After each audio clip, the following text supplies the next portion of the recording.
The ancient practice of agriculture meets modern metropolis in the most innovative urban farms, and we set out to explore some of the most groundbreaking ventures around the world. Here we visit people in Japan, the USA, and Norway, bringing green growth to their thriving cities.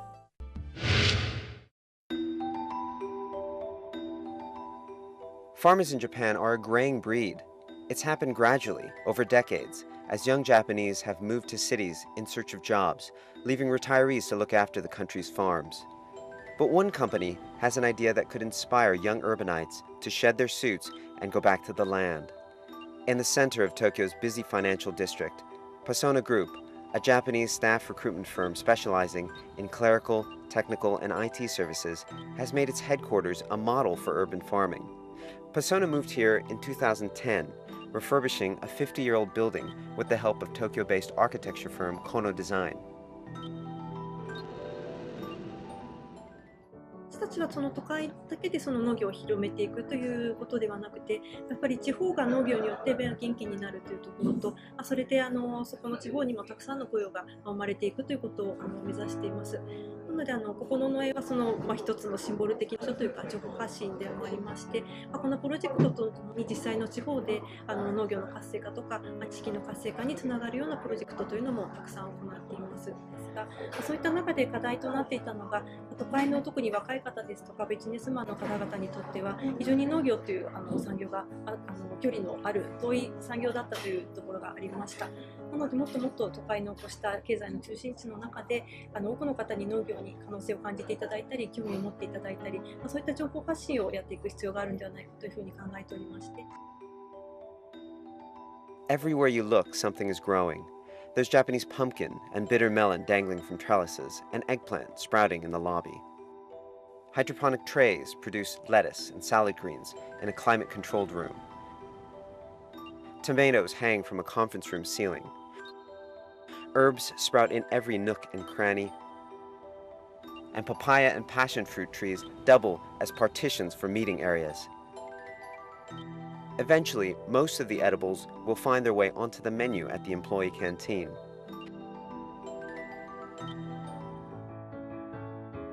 どうしてもこちらは人間が過ごしやすい温度ですとか環境を保ちつつ植物にもいい環境を作るという両方に向けた環境の配慮が必要なので、そこのバランスを取るというのが難しい部分でもあります。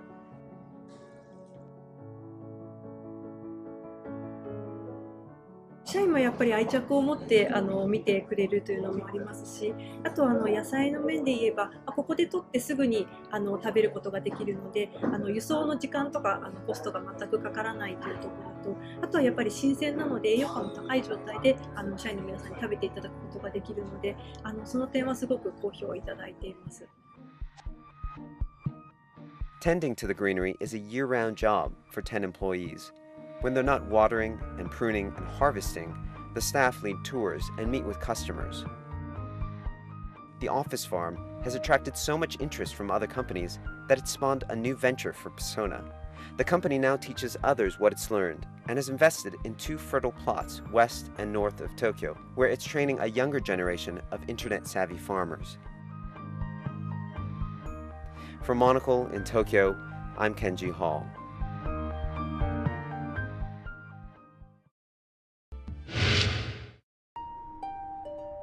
New York is a city of skyscrapers, and Ben Flanner, owner of Brooklyn Grange, has a plan to make them profitable. We grow vegetables on them. We have commercial farms on top of roofs. The idea sort of grew out of looking around the city and seeing all these huge, flat, open rooftops and saying, well, you know, isn't there a potential for these to be utilized in some positive way? The 2.5-acre organic farm is spread across 2 rooftops and produces over 40,000 pounds of vegetables each season.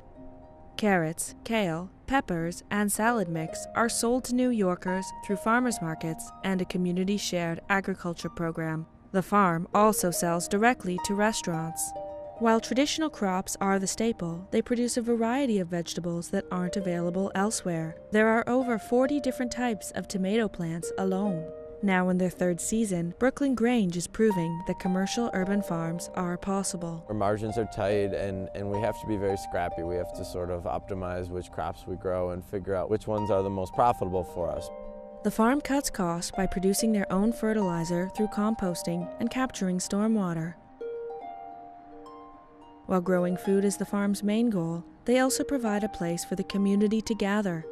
There's an apprenticeship program and weekly rooftop yoga classes. We're also providing a green space, and it's a little bit of a refuge from the hustle and bustle that is all around us in New York City. Connecting New Yorkers with their food source is core to the company's mission. And for Flanner, the future is hopeful. Urban farming has a lot of momentum right now in New York. There's lots of new projects, particularly on rooftops. I think that's where it seems to make the most sense, and I think we're going to see more and more projects emerging in the next couple of years. In New York, for Monocle, I'm Alicia Stokes.